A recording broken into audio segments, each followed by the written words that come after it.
Coming up on Arirang News. South Korean President Yoon lands in New York for the UN General Assembly, kicking off his trip by holding an array of bilateral talks with world leaders focused on economic diplomacy and ramping up support for Busan's bid for World Expo 2030.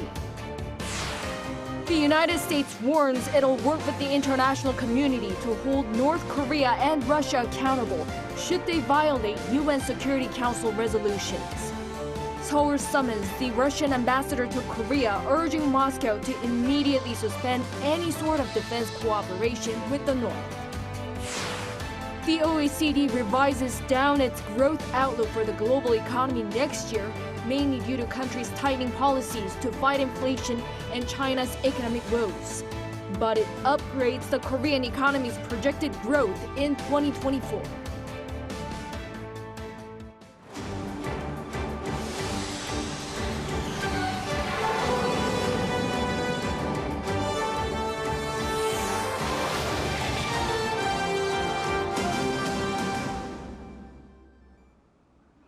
Good evening. It's 9 p.m. here in Seoul. Thank you for joining us. We start with President Yoon at the UN General Assembly. After his arrival in New York, President Yoon kicked off his trip with a series of bilateral talks with world leaders discussing economic cooperation and ramping up support for Busan's bid to host the World Expo 2030. He's set to meet around 40 of his counterparts during the 5-day visit. Our presidential correspondent Kim Do-yeon reports from New York. President Yoon is utilizing the UN General Assembly visit to New York to meet with as many leaders on the sidelines as possible to request support for Busan's bid to host the World Expo 2030. At 10 a.m. on Monday, he landed at John F. Kennedy Airport and went straight to meet his Sri Lankan counterpart for talks, which was followed by summits with San Marino, Burundi, the Czech Republic, Denmark, and Montenegro, among others. By just 7 p.m., he had met with 8 leaders. The meetings will have a repeated message requesting support at the BIE. But understanding the broader bilateral context is vital for Yoon during these meetings in order to use the opportunity to broaden South Korea's multilateral diplomacy. For instance, the meeting with San Marino marked the first talks between its leadership and a South Korean president. They discussed enhancing tourism cooperation. Similarly, in the meeting with the Czech Republic, they focused on energy and infrastructure, particularly hydrogen energy and trains, areas where the Czech Republic is seeking collaboration with South Korea. Yoon also discussed climate change with countries including Denmark, a long-standing ally since the establishment of the Green Growth Alliance in 2011. Additionally, several countries acknowledged South Korea's significant role in ensuring stability in the Asia-Pacific region through security cooperation.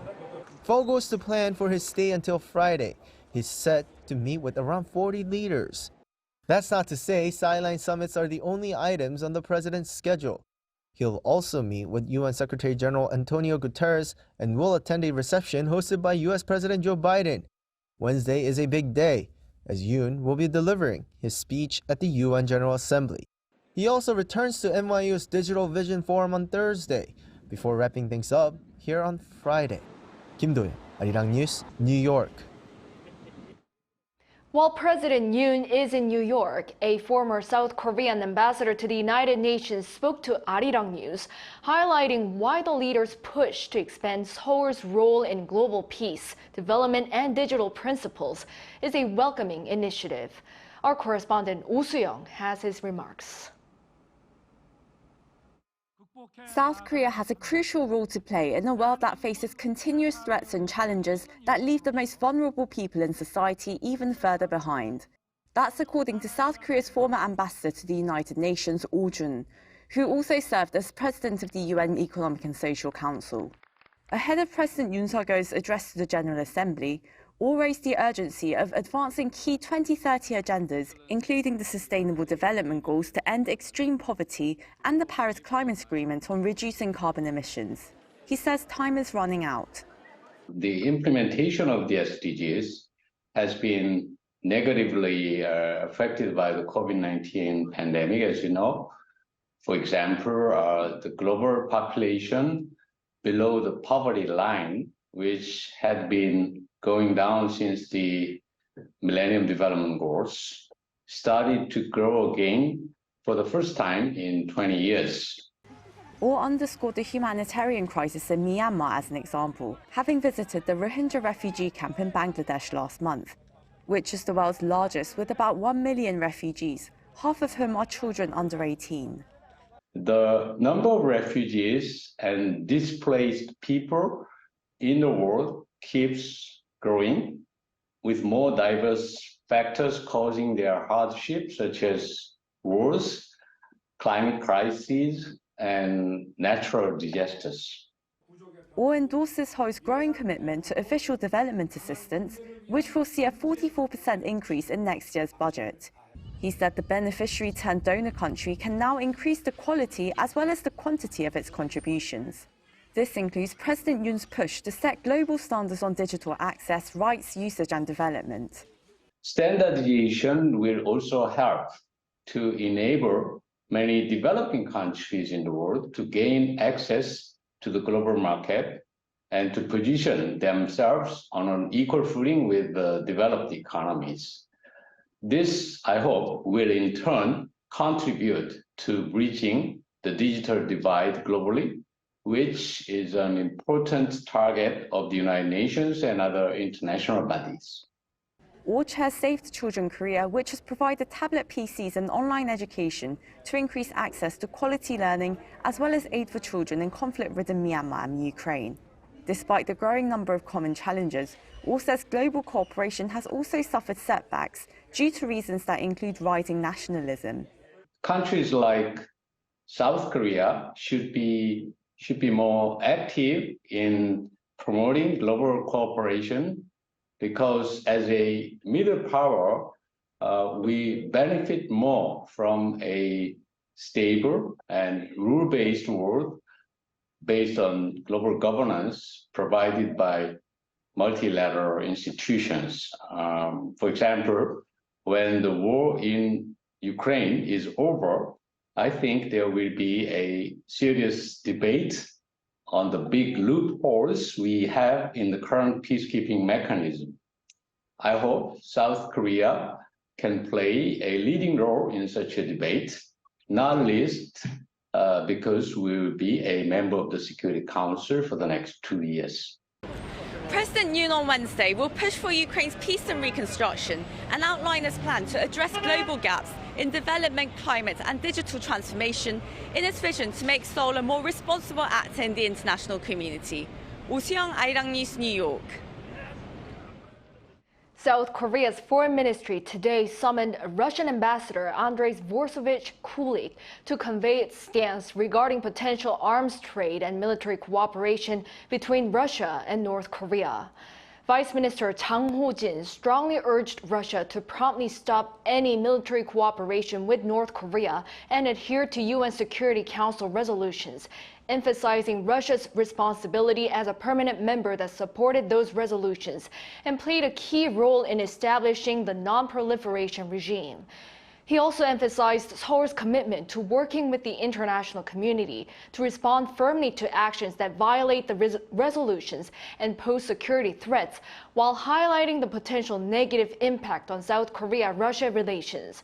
Ambassador Kulik listened to the South Korean government's position and promised to report it accurately to Russia. The U.S. says it'll coordinate with the international community for any violations of UN Security Council resolutions by North Korea and Russia. And President Biden is expected to bring up the issue of expanding the council to rein in veto powers of Russia and China as he addresses the UN chamber. Our Shin Se-byuk tells us more. The U.S. has said it will discuss ways to hold North Korea and Russia accountable with the international community if the two sanctioned regimes violate UN Security Council resolutions. The statement came from White House National Security Council spokesperson John Kirby during a press briefing on Monday. He mentioned that Washington will continue to closely monitor the situation, including any potential violations of UNSC resolutions by Pyongyang and Moscow. Such remarks were made in light of the recent meeting between North Korean leader Kim Jong-un and Russian President Vladimir Putin last week. Details of any agreement reached during the meeting have yet to be disclosed. However, the international community expected the two to strike a deal in which Pyongyang would supply weapons to Moscow and, in return, receive satellite technology. Meanwhile, the U.S. plans to push for UNSC reform during the upcoming UN General Assembly. The Telegraph, reporting on Sunday, cited John Kirby in reporting that Biden will seek to expand the UNSC to offset Russia and China by adding 5 or 6 new permanent members. The move, according to Kirby, aims to create a more quote-unquote inclusive and comprehensive council. Currently, there are 5 permanent members: China, Russia, the US, the UK, and France. Possible new members include India, Brazil, Germany, Japan, and South Africa. However, an amendment to the UN Charter is needed to add more permanent members, and this could be vetoed by either Beijing or Moscow, as each of the permanent members holds veto power. 신세벽, 아리랑 뉴스. High-level officials from South Korea, China, and Japan are set to meet in Seoul next week to hold talks on trilateral cooperation. Seoul's Foreign Ministry on Tuesday said that Deputy Foreign Minister Chung Byung-won will meet with his Chinese and Japanese counterparts on the 26th. The three sides will discuss various matters related to three-way cooperation as well as future direction. A foreign ministry official hinted at the possibility of a trilateral summit by the end of the year, adding that a foreign ministerial meeting would come before a potential summit. The last three-way summit was held in 2019. A prisoner swap deal that was months in the making has been completed between the U.S. and Iran, following the release of Iranian funds frozen in South Korea under U.S. sanctions. Seoul hopes for better relations with Tehran, while Washington thanks Seoul for its role in its hostage release. Our Choi Min-jung reports. The United States and Iran have completed a rare prisoner swap deal after billions of US dollars of Iranian funds frozen in South Korea were released. In a statement on Monday, US President Joe Biden said 5 Americans are finally coming home. They had been in Iran for nearly a decade, detained on a number of allegations, including espionage. Separately, Iran state-run media reported that 5 Iranians who had been charged with crimes in the U.S. are now free. Citing sources, Reuters said the swap happened after both sides confirmed that around $6 billion of frozen Iranian assets were transferred from South Korea to Qatar, with Qatar being the mediator of the U.S.-Iran talks. Seoul's foreign ministry on Tuesday confirmed that the funds had been successfully transferred to Qatar. The money had been locked in South Korea due to sanctions imposed by the U.S. following its withdrawal from the Iran nuclear deal in 2018. It has become one of the main reasons behind South Korea and Iran's thorny relations, as Tehran has long been demanding that South Korea release the funds.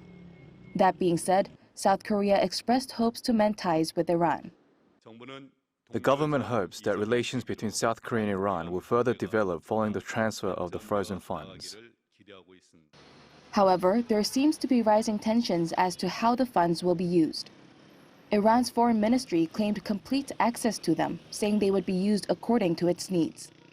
U.S. officials have stressed that the assets can be used only for humanitarian purposes, and that all transactions will be monitored by the U.S. Treasury Department.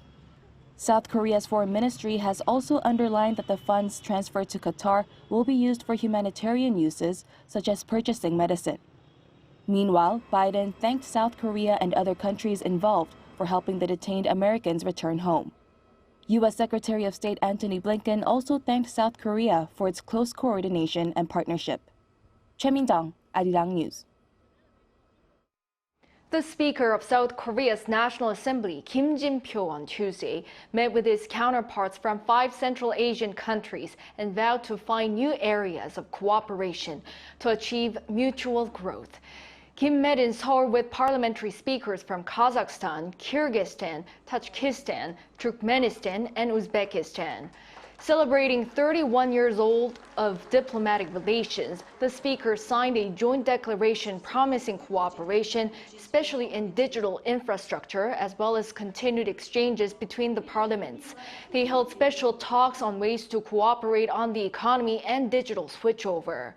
Speaker Kim also called for support for South Korea's bid to host the World Expo 2030 in Busan.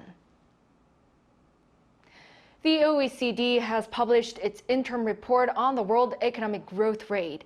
It revises down its growth outlook for the global economy next year, mainly due to countries tightening policies to fight inflation and China's economic woes. But it upgrades the Korean economy's projected growth in 2024. Our An Sung-jin has the details.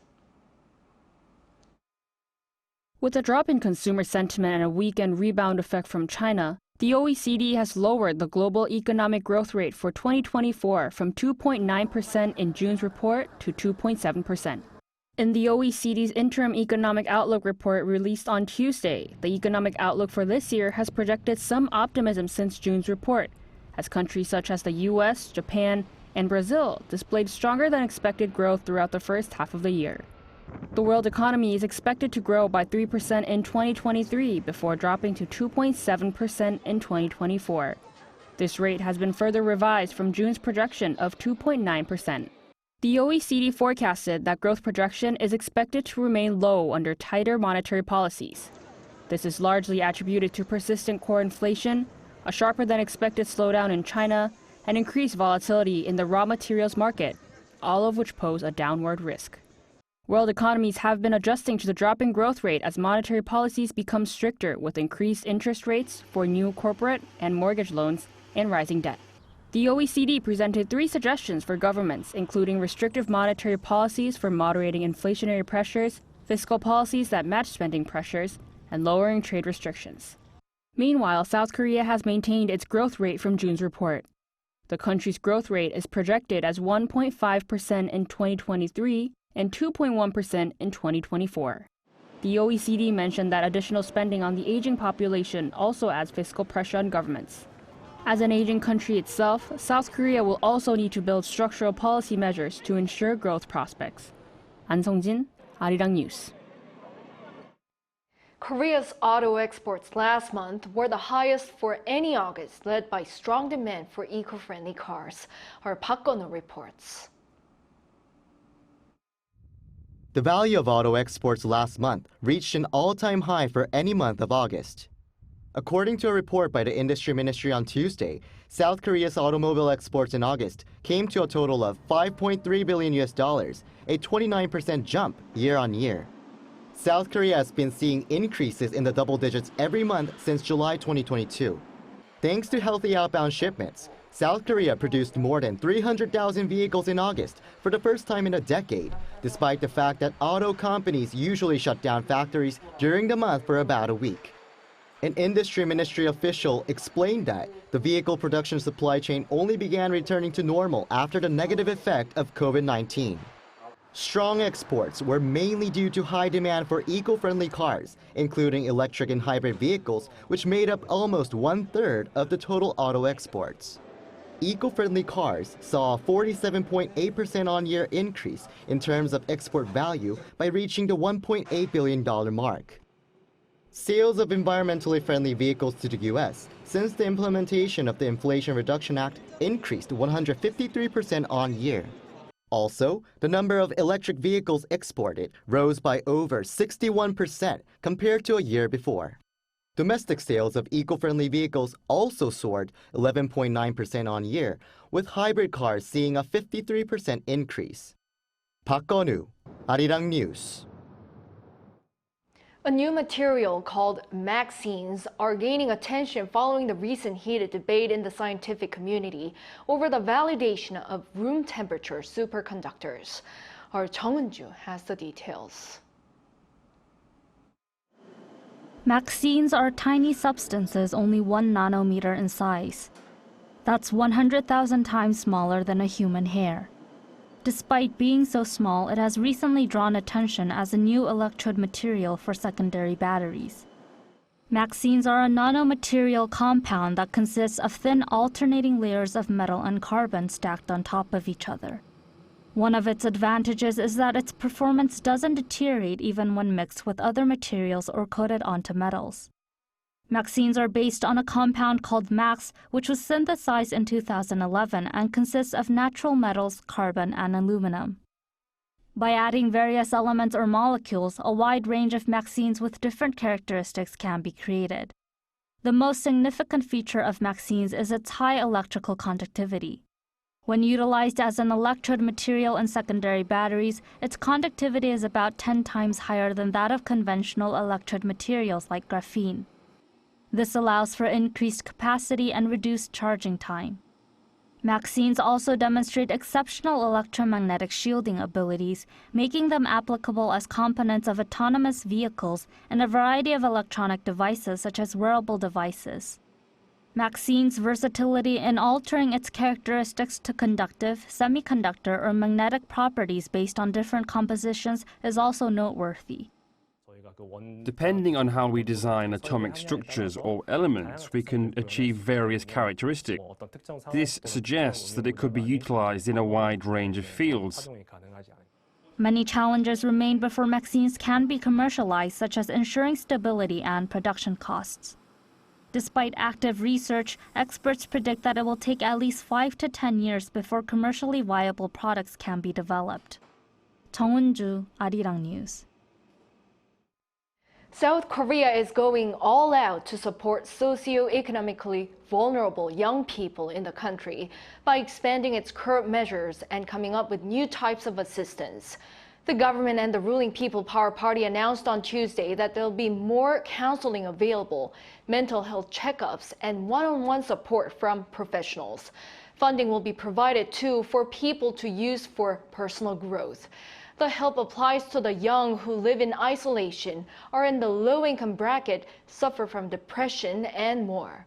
The aim is to see some change as early as next year. President Yoon, while on a trip to New York, has approved a motion seeking the arrest of the opposition Democratic Party leader Lee Jae-myung on corruption allegations. The motion was then sent to the National Assembly and is waiting to be put to a vote at the earliest plenary session. Our Kim Jong-sil reports. It did not take long for South Korean President Yoon to approve a motion requesting National Assembly consent to arrest the leader of the Democratic Party. Yoon apparently gave the go online while on a visit to the U.S. to attend the UN General Assembly. This is the second time the president has approved such a motion after one in February that was rejected by Parliament. Since the ruling People Power Party's floor leader Yoon Jae-ok plans to hold an assembly group speech on Wednesday, the motion will likely be reported there and then put to a vote in Thursday's plenary session at the earliest. Democratic Party spokesperson Kim Han-gyu told reporters on Tuesday that the party was in shock at the president's swift decision, given there are many pages in the document. I want to express our surprise at how fast a consent to arrest motion can be processed. It couldn't have been easy to decide this fast, especially with the president abroad. Kim added that DP's leadership plans to meet many groups of lawmakers starting on Tuesday to discuss what to do if a vote takes place on Thursday.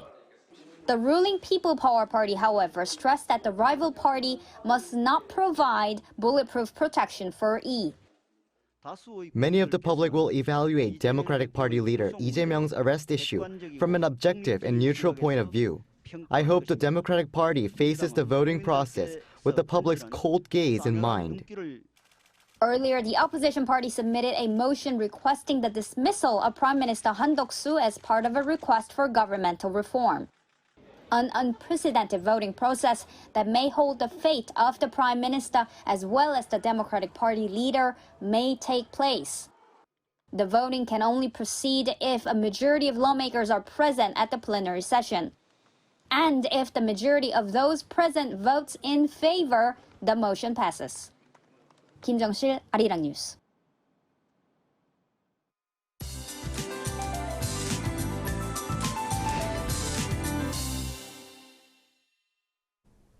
The nation will see autumnal showers tomorrow. With a cold rain, readings will get closer to what we see in the fall months. Morning temperatures will drop to 21 degrees and highs will get up to 24 degrees. This time, southern regions will be battered by heavy rainfall. Downpours are expected for the coastlines of Gyeongsangnam-do province with up to 150 millimeters in the forecast.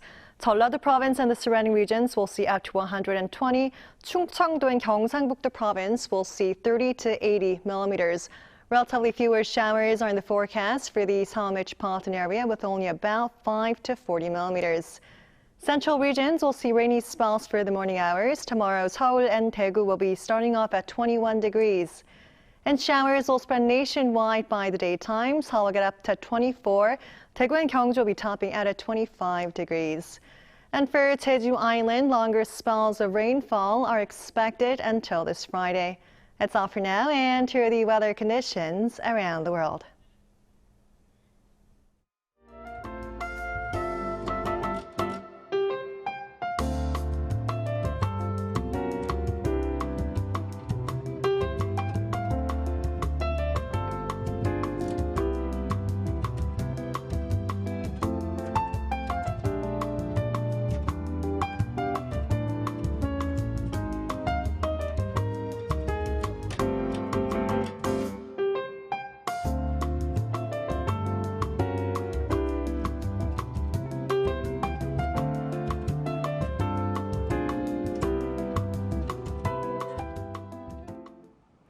Well, that is all for tonight's newscast. Thank you for watching.